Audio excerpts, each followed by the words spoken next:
Hello guys, तो मैं ले आया हूँ बॉडी बिल्डिंग की बहुत सारी नई अपडेट्स और बिग रैमी की तो आज एक बहुत ही ज़्यादा बड़ी अपडेट में लेकर आया हूँ और आप सबको बहुत मज़ा आने वाला है। जैसा मैंने आपको बताया था कि Big Ramy stem cell treatment करवा रहे थे विच गॉट कंप्लीटेड। उसके बाद उनके डॉक्टर ने कंफर्म करा था कि it worked and now big ramie improve कर रहे हैं। तो इसी पर एक बॉडी बिल्डिंग रिव्यू चैनल है काफ़ी बड़ा, बॉडी बिल्डिंग एंड बीएस, और इस चैनल पर इसके क्रिएटर जो कि है निक, इन्होंने बताया कि चैड निकल्स जो बिग रैमी के कोच हैं उन्होंने इन्हें बिग रैमी को कुछ फोटोज भेजी थी and guess what, he is improved. I mean Nick के अकॉर्डिंग बिग रैमी की बैक इंप्रूव होकर ऑलमोस्ट 2020 के वर्जन जैसी तो अभी से ही हो गई है और साथ ही उनके ट्राइसेप्स भी इंप्रूव होना स्टार्ट हो गए हैं। लेकिन निक के अकॉर्डिंग सबसे बड़ी इंप्रूवमेंट जो बिग रैमी के फ्रेम पर दिखी उन्हें वो थी उनकी कॉर्ड्स।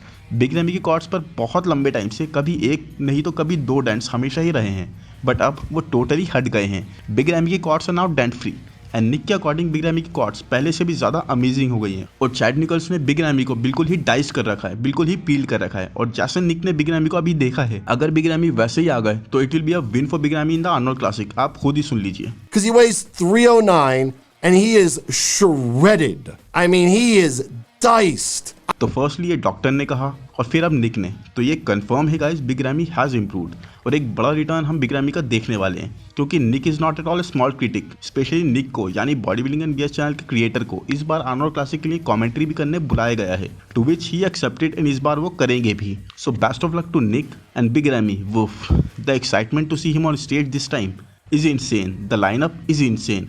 दिस आर्नोल्ड क्लासिक ये ऐसा होने वाला है जैसा हमने काफ़ी टाइम से नहीं देखा। इसे आप ओलंपिया पार्ट 2 ही बोल लो गाइस। तो गाइस आप में से ही किसी एक सपोर्टिव सब्सक्राइबर ने क्रिस के बाइसेप टीयर से रिलेटेड अपडेट के लिए बोला था, तो here it is guys. Chris recently ही आर्म ट्रेन कर रहे थे और सेम ही वीडियो में क्रिस ने बताया कि अब आफ्टर स्टेम सेल थेरेपी उनका बाइसेप टीयर का जो इशू था वो काफ़ी हद तक बेहतर हो रहा है and now he is feeling good too. और जैसा कि हम देख ही सकते हैं अब बाइसेप में वो इशू नहीं पता लग रहा है जो ओलंपिया से पहले की 2-3 अपडेट्स और ओलंपिया के स्टेज पर था। बट गाइस मैं तो ये मानता हूँ कि क्रिस को अगर ये इशू ओलंपिया के टाइम पर दोनों आर्म्स में भी होता तब भी क्रिस इतनी ही बड़ी मार्जिन से किसी भी कंपेटिटर को बीट कर देते। क्रिस का फ्रेम, क्रिस का स्ट्रक्चर, क्रिस का एस्थेटिक्स इतने ज़्यादा सुपीरियर लेवल पर जा चुके हैं कि even with an bicep injury and an improved Ramon वो इतनी बड़ी मार्जिन से जीत गए as if it was not even there. तो क्रिस की लेगेसी अभी अगले कुछ सालों तक नहीं रुकने वाली। साथ ही गाइस लास्ट ईयर तो क्रिस और हैनी ने सिर्फ कुछ ही टाइम साथ काम करा था, बट इस साल तो सिर्फ थोड़े ही ऑफ टाइम के बाद हैनी ने क्रिस को ट्रेन करने के लिए पुश कर दिया है एंड इस साल वो स्टार्टिंग से ही क्रिस की फिजिक को बहुत ज्यादा पुश करेंगे।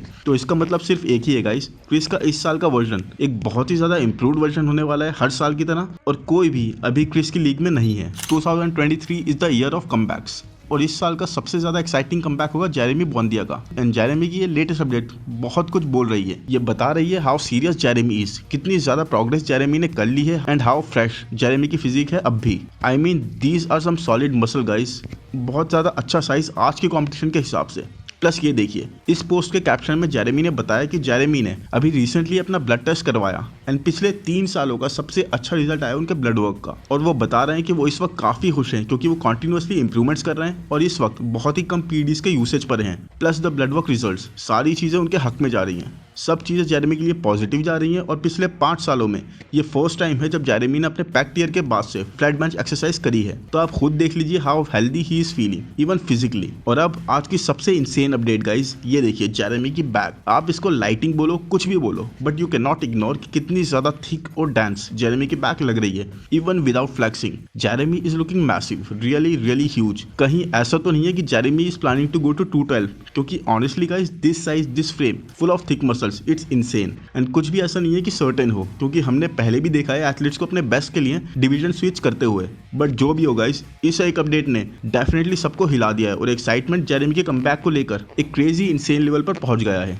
आई होप गाइस वीडियो आपको पसंद आ रहा हो। पसंद आ रहा है तो प्लीज लाइक कर दो यार, चैनल को सब्सक्राइब कर दो, नोटिफिकेशन बेल को दबा दो, इंस्टाग्राम पर भी फॉलो कर दो। जल्दी से आगे बढ़ते हैं नेक्स्ट अपडेट पर। यह है रमॉन डिनो की लेटेस्ट फिजिक अपडेट, जिसमें ये हमें पोजिंग करते हुए दिख रहे हैं और ये हमें मिली है रेनाटो कैरियानी के यूट्यूब चैनल से। इस अपडेट में आप सिर्फ और सिर्फ ये देख सकते हो कि कितने ज्यादा पील्ड रमॉन डिनो हो गए हैं, बिल्कुल ही डिप्लीटेड साइड पर हैं। बट उसके बाद भी इट्स नॉट इनफ, इन्हें अभी ऑलमोस्ट 7 पाउंड तक अपना वेट और लूज करना है, क्योंकि इस वक्त रमॉन डिनो वे कर रहे हैं 229 पाउंड्स, जबकि क्लासिक फिजिक डिवीजन के हिसाब से उनकी हाइट और वेट कैप के अकॉर्डिंग रमॉन को वे करना है 222 पाउंड्स। रमोन के जेनेटिक्स आर जस्ट इनक्रेडिबल। पूरी फिजिक में स्ट्रॉन्ग एंड डाइस्ड मसल्स भरे पड़े हैं। उर्स और सिर्फ दो चीज़ों में रमोन को पकड़ सकते हैं। एक है क्लासिक लुक, क्योंकि उर्स का फ्रेम, उर्स की लाइंस बहुत ही ज़्यादा क्लासिक हैं, और दूसरी चीज़ है पोजिंग, क्योंकि रमोन को अक्सर पोजिंग के लिए फीडबैक दिया जाता है। साथ ही रमोन को जो 6 से 7 पाउंड अभी भी लूज करना पड़ेगा, उसकी वजह से भी एक फर्क पड़ सकता है, क्योंकि if you remember guys, Olympia के टाइम पर Terrence Ruffin was on schedule, but last में आकर उनका वेट कैप से 1 पाउंड हैवियर था बस, और इसीलिए उनको एलिवेटर पर बहुत ज़्यादा वॉक करके वो लूज करना पड़ा। और ऐसे सडन जो वेट लॉस करना पड़ता है या जो स्पीड में करना पड़ता है, that is never a part of the plan,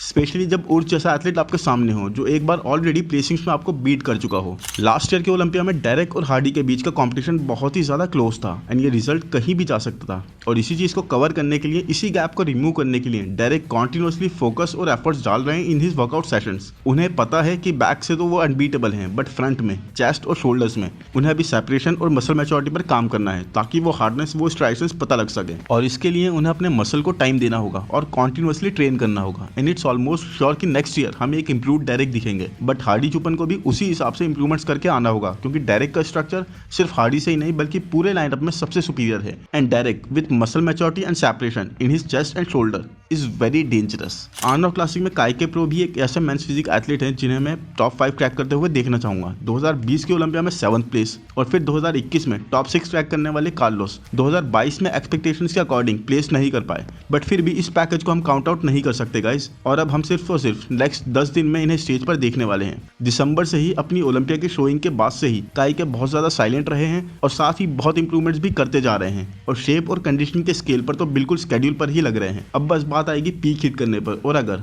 उसे एक दिन कार्लोस ने पीक हिट कर दी, हर चीज को कंट्रोल में करके, then he definitely can crack even top 3। I mean look at the shape guys and crazy striations. ये फिजिक, ये स्ट्रक्चर, ये एस्थेटिक्स 15th प्लेस पर आए हैं इस साल के ओलंपिया में। That is totally unbelievable. अब सिर्फ ये देखना है कि कैसे काइके आर्नोल्ड क्लासिक के स्टेज पर आते हैं। एंड गाइस, लास्ट ईयर के आर्नोल्ड क्लासिक में अगर एरिन बैंक्स को किसी ने पुश करा था तो वो है Emmanuel Hunter. Emmanuel Hunter came second last year के आर्नोल्ड क्लासिक में, and guess what, Emmanuel is now bigger. बहुत ही ज्यादा थिक मसल्स के साथ इमैनुअल बोल रहे हैं कि मैं कोई स्पेशल कैमरा यूज नहीं कर रहा हूँ, कोई भी एडिटिंग नहीं कर रहा हूँ, ये बिल्कुल ही रॉ फुटेज है, और बातें बहुत हो गई। Now I am coming for blood. एक तरह की हेल्दी राइवलरी एरिन बैंक्स और इमैनुअल के बीच में लास्ट ईयर से ही दिख रही है। और वैसे तो इमैनुअल बहुत ज्यादा ओलंपिया में खुद को उस तरह से प्रूव नहीं कर पाए, क्योंकि he ended up at 12th place, but उसके बाद भी इमैनुअल की अगर आप बैक देखोगे तो he has insane level of thickness, and it can be said कि एरिन बैंक्स के बाद इमैनुअल की बैक बहुत ही ज्यादा क्रेजी है। Look at this guys, proper V taper, shoulder to waist ratio and a bigger Emmanuel. इस साल भी आर्नोल्ड क्लासिक में सेकंड प्लेस के एक सबसे बड़े दावेदार इमैनुअल लग रहे हैं, बट अगर कहीं एरिन बैंक्स ऑफ आ गए, जो कि वेरी वेरी इम्पॉसिबल चीज है, बट अगर ऐसा हो गया गाइस तो Emmanuel can literally slip in with his thick and hard muscle bellies. इस बार का Arnold Classic men's physique division के लिए भी एक एक्सट्रीम लेवल तक कंपेटिटिव है, क्योंकि एक से एक जबरदस्त एथलीट्स बड़े पड़े हैं। ये देखिए वाइटोशेविच या फिर Vitoshevich, I don't know how to pronounce his name, but look at this hard aesthetic frame, and एक बहुत ही जबरदस्त पोजर भी है ये। Look at the thickness of his lats, बहुत ही प्लीजिंग वे में अपनी फिजिक को प्रेजेंट करना जानते हैं ये। Crazy posing guys. Last year के ओलंपिया में 13th प्लेस होल्डर, क्या ये इस बार टॉप 5 क्रैक कर सकते हैं? डेफिनेटली एक थ्रेट ये हो सकते हैं किसी भी टॉप 5 के एथलीट के लिए, पर फिर भी इस बार के आर्नोल्ड क्लासिक में लास्ट ईयर के जो टॉप 4 के एथलीट्स थे वो सब ही रिटर्न कर रहे हैं। Erin Banks winner, Emmanuel Hunter second place, Diogo Montenegro third placer, and Anton Wetherspoon एक 4th प्लेस होल्डर। तो गाइस, लास्ट ईयर के टॉप 4 तो ऑलरेडी यहाँ पर होने ही वाले हैं, and plus not to forget Edvan Palmeira, जिनका आई थिंक ये फर्स्ट आर्नोल्ड क्लासिक है, बट ओलंपिया में इस बार 5th प्लेस पर आने के बाद he is carrying momentum and confidence. Plus काइके pro, जिनकी अभी हमने बात करी ही है, एक टेन्योर्ड एथलीट, एक एक्सपीरियंस्ड एथलीट जो जानते हैं how to place higher. So let's see guys, it's an insane battle here. और ये है latest physique update from Hassan Mustafa, और सच में इनको सही निकनेम दिया गया है टैंक के नाम का, क्योंकि see how much muscle he is carrying guys, he is so full, crazy set of legs too. And जब तक क्रिजो, एंड्रू जैक वगैरह क्वालिफाई नहीं हुए थे तो डेफिनेटली हसन मुस्तफा को एक टॉप 10 का कंटेंडर समझा जा रहा था। लास्ट ईयर हसन एक मोमेंटम कैरी कर रहे थे प्रोशोज जीत कर, जब वो ओलंपिया के लिए प्रेप कर रहे थे। एंड लास्ट ईयर ये हसन ने अपने कोच भी चेंज करे थे, जिसके बाद इट वॉज वेरी एविडेंट कि हसन एक अच्छी पीक हिट करके टाइट कोर के साथ स्टेज पर आ रहे थे, लेकिन उन्हें कुछ अनफॉर्चुनेट रीजंस की वजह से ड्रॉप आउट करना पड़ा अपने ओलंपिया के प्लान को। बट डेफिनेटली गाइस, हसन की ये फिजिक विलियम बोनेक को डेफिनेटली 9th प्लेस के लिए एक अच्छा चैलेंज दे सकती थी। साथ ही हसन ने अनाउंस भी कर दिया है कि वो इस साल अपना ऑरलैंडो प्रो का टाइटल डिफेंड करने के लिए कंपीट करेंगे, और ये शो है 1 जुलाई को। तो गाइस, अभी काफी टाइम है हमें हसन को फिर से स्टेज पर देखने में। एंड ऑलमोस्ट सब ही पैट्रिक मूर को आर्नोल्ड क्लासिक में लास्ट प्लेस पर प्लेस कर रहे हैं। एंड आई थिंक जो हमने अब तक पैट्रिक की अपडेट्स देखी हैं उनसे वो लग भी रहे थे कि स्केड्यूल से थोड़े पीछे, कंडीशनिंग वाइज एक्सेट्रा। बट ये जो रिसेंटली पैट्रिक ने कुछ अपडेट्स पोस्ट करी हैं, these are really good. I mean he is looking grainy here और कंडीशन भी, और एक साइज वाला एस्पेक्ट भी काफी अच्छा आ रहा है। ही इज लुकिंग बफी। बट जब ये एंड्रू जैक, सैमसन डॉडा और निक वॉकर जैसे फ्रीक्स के साथ खड़े होंगे तब ये डिफरेंस बहुत बड़ा लगेगा। तो यस, पैट्रिक मैं नहीं समझता टॉप 5 कैसे भी क्रैक कर सकते हैं इस लाइनअप पर, बट डेफिनेटली पैट्रिक भी इस शो को ऐसा नहीं ले रहे होंगे। It's his comeback guys, and he knows कि आगे भी काफी प्रो शोज बाकी हैं to qualify. Because guys legs एक ऐसा बॉडी पार्ट है पैट्रिक के लिए जहां पर वो अभी भी लैग करते हुए दिख रहे हैं, क्योंकि लास्ट ईयर ही पैट्रिक को एक लेग इंजरी हुई थी और उसके बाद एक अच्छे पीरियड तक पैट्रिक ने अपने लेग्स को ट्रेन नहीं करा था। पैट्रिक ने अगर अपना 2019 का ओलंपिया वाला स्ट्रक्चर वाली कंडीशनिंग रिपीट कर दी तब आई थिंक टॉप 5 में प्लेस कर सकते हैं, but even then it is a maybe guys. इस बार का आर्नोल्ड क्लासिक का lineup it's just fire. And I hope guys video आपको पसंद आया हो। पसंद आया तो प्लीज लाइक कर दो, चैनल को सब्सक्राइब कर दो, नोटिफिकेशन बेल को दबा दो। Thank you, bye bye.